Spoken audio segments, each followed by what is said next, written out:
નમસ્તે વિદ્યાર્થી મિત્રો, હું જલાલ સરના ઓનલાઈન સેશનમાં તમારું સ્વાગત કરું છું. વિદ્યાર્થી મિત્રો, આજે આપણે રિપોર્ટેડ સ્પીચમાં થર્ડ એક્ઝામ્પલ છે જોઈ રહ્યા છીએ. ટેસ્ટ તમે આપી, કેટલાકે પ્રયત્ન કર્યો, સારો, વધારે ધ્યાન આપવાની જરૂર છે. તો રિપોર્ટેડ સ્પીચનો જે થર્ડ એક્ઝામ્પલ છે, શરૂઆતથી આપણે લઈને અત્યાર સુધીમાં 12 લેક્ચર આ 13મો લેક્ચર છે. શરૂઆતના લેક્ચર સેન્ટેન્સીસ જે સ્ટેપ બાય સ્ટેપ દીધા તે આવડવા ફરજિયાત છે, એ કમ્પલસરી છે. એ જો આવડતા હોય તો જ તમને આનું છે ડાયરેક્ટ ઇનડાયરેક્ટ આવડે. ડાયરેક્ટ ઇનડાયરેક્ટ કરતી વખતે પહેલા પેરેગ્રાફને સ્ટડી કરી લેવો જરૂરી છે. દાખલા તરીકે આપણે જોઈએ ડાયરેક્ટ ઇનડાયરેક્ટ કઈ રીતે સીમા છે હાવા યુ રીમા ટુડે. આ પ્રશ્નાર્થ છે. પ્રશ્નાર્થમાં આવી આપણે શું છું આ શું હાવ શરૂ થાય છે તો ડબલ ક્વેશ્ચન થયું પહેલે શું હાવ. રેડી. આ ફર્સ્ટ સેન્ટેન્સ. સેકન્ડ સેન્ટેન્સમાં રીમા છે નો જવાબ આપે છે ફાઇન કે તે મજામાં છે. તો જવાબ આપો અહીંયા પૂછે છે, અહીંયા જવાબ આપે છે તો આ શું થયું રિપ્લાય. અને એનું સેન્ટેન્સ શું થાય તો આ હકારાત્મક વિધાન થયું. વિધાન વાક્ય થયું ધેટ. વળી પાછો એ પ્રશ્ન જ પૂછે છે અને વોટ થી શરૂ થાય છે તો આસ અને કન્ડિશન તરીકે શું છે વોટ. ત્યાર પછીનું let's go to the library. Seema said let's go to. Let's વાળા સેન્ટેન્સ જોયા છે. લેટ્સ માં suggested to, propose to. Ready. આ બે અને સંયુક્ત તરીકે શું આવે તો કે ધેટ આવે. લેટ્સ નીકળી જાય. અસ છે વી એટલે એનું શું થાય ધેય થાય. ધેય બધાનો શું મુકતા હતા શુડ મુકતા હતા. આ બધું યાદ રાખવું પડે. અને આ સેન્ટેન્સ છે એક્સપ્લેનેટરી સેન્ટેન્સ છે. આના દ્વારા ખ્યાલ આવે અથવા વોટ તરફ હાવ વડે શું થાય અને નિશાન આપેલું હોય છે. તમે એક્સપ્લેન વિથ જે આવતું હોય તમે ખાલી એક્સપ્લેન મૂકતા હતા પણ એક્સપ્લેન વિથ શું છે જોય છે, પ્રેસ છે, સોરો છે, બરાબર. એ બધું જે ભાવ હોય તે પણ એની સાથે આર નીચે આપણે મૂકવું પડે અને કન્જક્શન તરીકે શું તો ગેટ. તો હવે જે આ પેરેગ્રાફ છે એ પેરેગ્રાફનું પહેલા બરાબર સ્ટડી થઈ જાય ત્યાર પછી આપણે સ્ટેપ બાય સ્ટેપ ચાલીએ. તો સાવ સિમ્પલ છે. સીધું આપણે જવાબ જ એમાં લખવાનો હોય. તો સીમા સ્પીકર છે, પ્રશ્ન પૂછે છે એટલે આપણો આ શું થાય તો કે આસ્ક. કોને પૂછે છે તો કે રીમાને. સીમા આસ્ક રીમા શું કન્જક્શન આપણું શું તો આ બસ ડબલ ક્વેશ્ચન થી શરૂઆત થાય છે તો કન્જક્શન પણ આપણું શું છે હાવ. હવે આપેલું વાક્ય વિધાન થઈ જાય તો કર્તા છે તે અને સાયકલ કે પછી બે સ્થાન ફરી જાય યુ. તો યુ એટલે કોણ સામેવાળી વ્યક્તિ થાય. સીમા યુ એટલે સામેવાળી વ્યક્તિ. રીમા ગર્લ છે એટલે શું છે સી. હવે આ છે તો એની સાથે આપણે શું કરતા વોઝ વેર તો સી સાથે છે તમને ખ્યાલ છે વેર આવે તો શું શું વોઝ આ ક્યાં ત્યાં એટલે તમને ખ્યાલ હોવો જોઈએ. સી વોઝ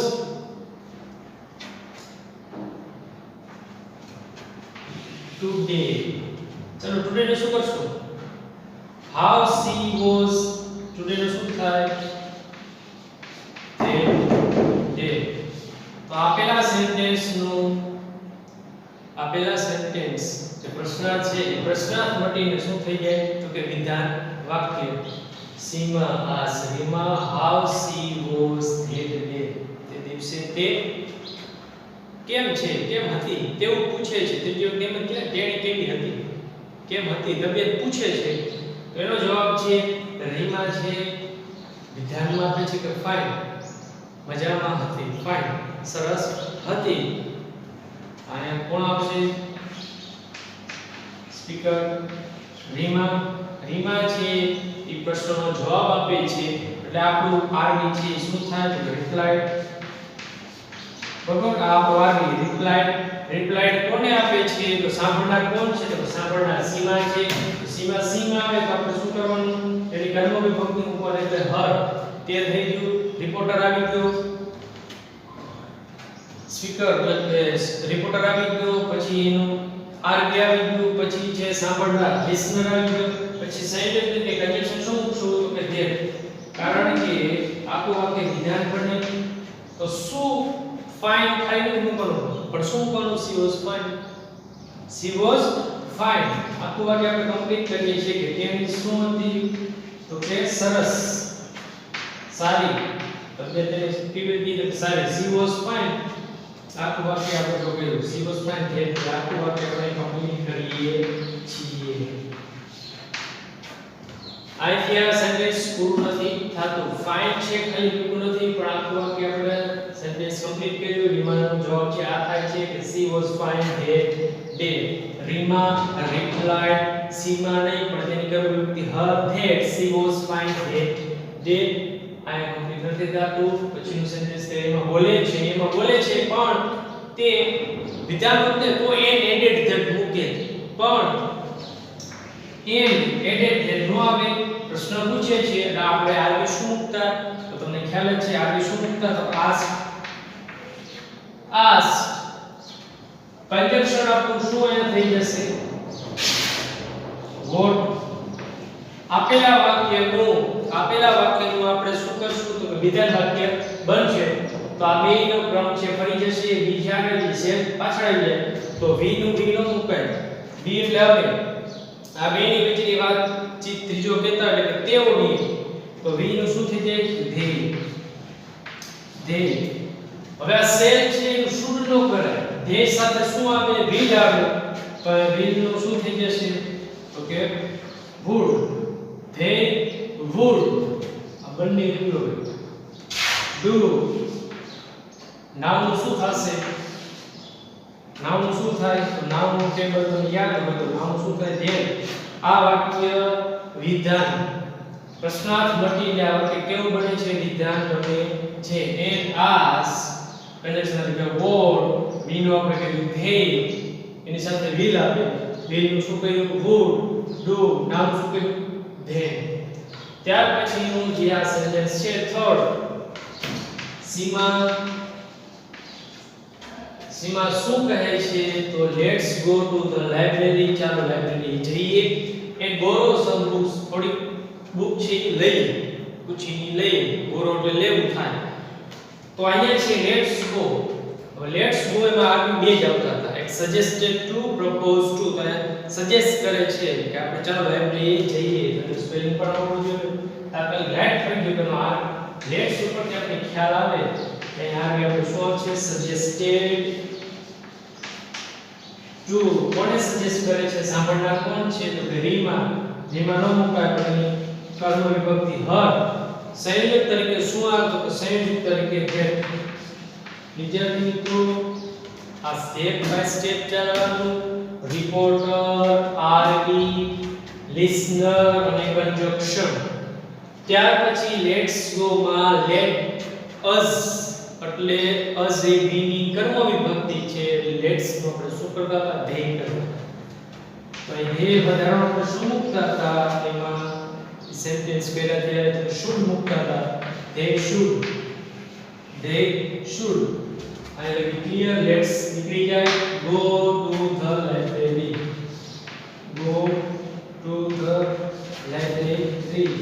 શું કામ આવું કે ફેરફાર નથી થતો આમાં ફેરફાર એટલે આપણે થતો કે શુડ મોડેલ જે આવે છે તોમાં કઈ પણ જાતનો ફેરફાર થતો નથી અને કોઈ પણ જાતનો ફેરફાર શક્ય છે નહીં. લખી નાખવાનું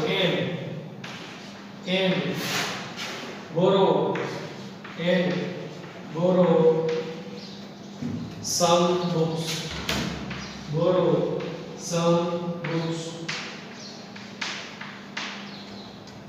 ત્યાર પછી લાસ્ટ સેન્ટેન્સ છે તે રીમા.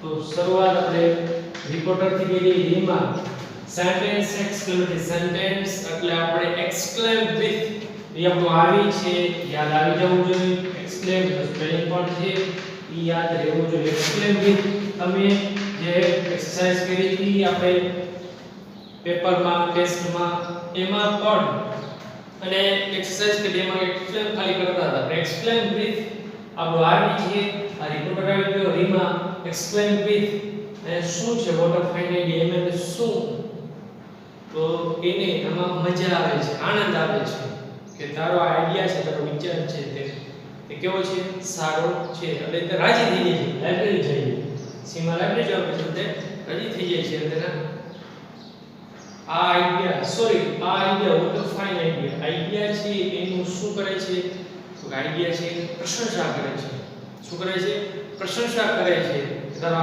આ વિચાર છે લાઇબ્રેરી જવાનો બુક લેવાનો આ તારો વિચાર છે સારો છે પ્રશંસા કરે છે રીમા એક્સપ્લેન વિથ પ્રેઝ પ્રશંસા કરવી એટલે શું આવશે પ્રેઝ ટેબલ છે કરવા કીધું તું કરવાનું ખુશ થયો તો જોયા દુખી હતો સોરો સેડનેસ એવા શબ્દો આવે તો પ્રશંસા કરે છે એટલે આપણે એક્સપ્લેન વિથ શું ટુ પ્રેઝ પછી આપણે શું કરવાનું તો કે એ સેન્ટેન્સ કરતા ટુ ભૂલાય નહીં તો મેં કીધું તું સાંભળનાર પહેલા ટુ મૂકવું પડે એક્સપ્લેનેટરી સેન્ટેન્સમાં સાંભળનાર કોણ છે તો રીમાને સીમા સાંભળનાર છે તેની કર્મ વિભક્તિ હર સંયુક્ત તરીકે શું છે આ ચાર સ્ટેપ રીમા બોલનાર રિપોર્ટર છે એક્સપ્લેન વિથ પ્રેઝ તે તમારો આરબી છે હર ટુ હર ઈ તમારો લિસનર છે અને સંયુક્ત તરીકે ધેટ આવું મોટું આરબી ખાલી એક્સપ્લેનેટરી સેન્ટેન્સમાં એક્સપ્લેન વિથ પ્રેઝ પ્રશંસા કરે છે તેના વિચારની એટલે પ્રેઝ મૂક્યું હવે આખું સેન્ટેન્સ પૂરું કરવાનું છે વોટ છે નીકળી જાય બરાબર આર્ટિકલ તો રે વોટ નીકળી જાય ફાઇન આઈડિયા ખાલી મુકાય નહીં પણ વિચાર છે તે માટે આપણે છે પ્રોનાઉન કઈ દેશું તો ઈટ ઇઝ આની સાથે નો આવે ભૂતકાળ છે એટલે શું ઈટ વોઝ હવે આર્ટિકલ ઓ વધારાનો શું કહેતા વેરી કીધું તું ને આર્ટિકલ એટ સેમાં એટ ક્યારે આવે એક એટ હાઉ માં આવે નહીં વોટ માં વોટ નીકળી જાય it was a very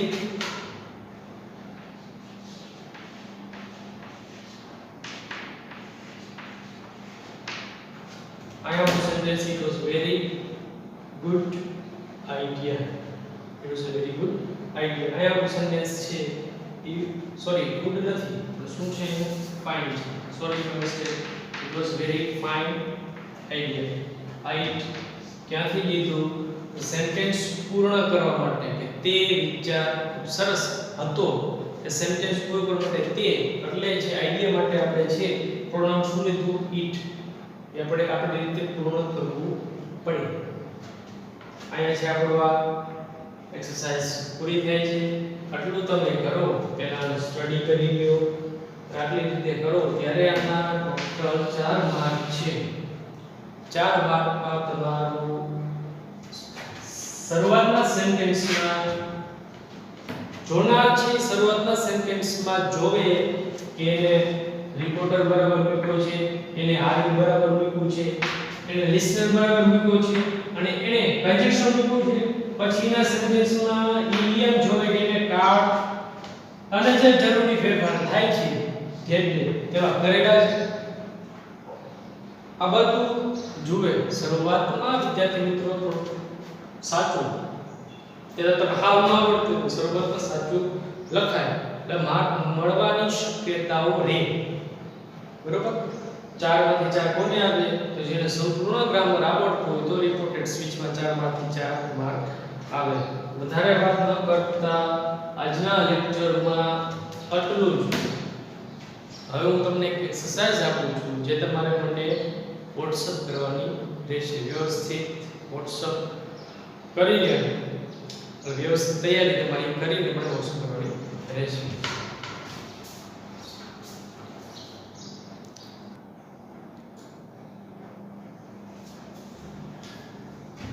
example screenshot પાડી લેજો